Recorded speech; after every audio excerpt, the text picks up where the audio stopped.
Alright, I'm back with another Lego NES video, because I haven't shown this one off yet, even though I completed it a couple months ago, but I made the Final Fantasy Lego NES, and I've actually done quite a few updates to the actual design of the system, so I wanted to do a quick comparison and show off all the changes I made. And just a small disclaimer, there won't be any I won't show you like actually the system working, because I have videos of the old systems working, so it's the same thing, you know, it works. But anyways, the first thing you'll probably notice is you see on this old one here, this LED light thing sticks out a little bit, and with the new one I have actually changed that. Somebody over at Nintendo Age told me that that light, I forgot what it's called, but this plastic piece can actually be taken off, and doing that allowed me to build in front of it. One drawback though is now the LED doesn't shine as bright, and going through those transparent bricks, it's not, you know, it's not perfect. You do see a light, you know, like I said, it's not perfect though. But yeah, it works, and actually it wasn't too tough to pull that piece off. With this one I have not disabled the lockout chip, just because, I don't know, they always put capacitors like right by it, and I'm always paranoid that I'm going to break a capacitor when I try to disable the pin.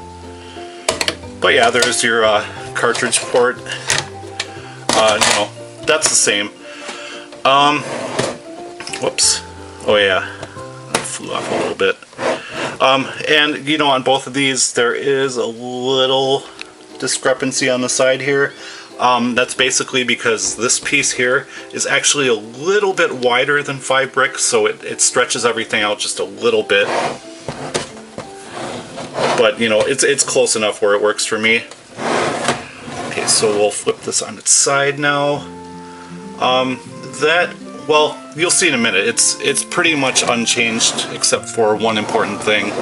We'll go to the back here, and on this one I had the vents back here, but when I took this to the Midwest Gaming Classic and I had it on for like 13 hours in a row or whatever, I noticed the only part that really got hot on the system is this heatsink for the voltage regulator.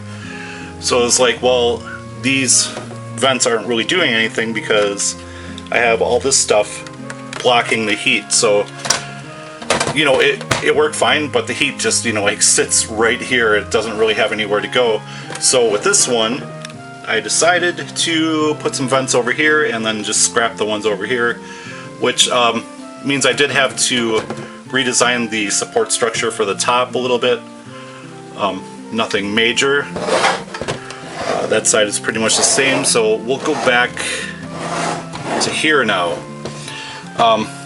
One important thing I changed with this is, get that off of there, is how you get at the boards, because with this old one here, I was really concerned about the the strength of the system. So, you know, I had a bunch of bricks, you know, like, you know, typical Lego building, like you build stuff so it interlocks and supports everything else and all that stuff.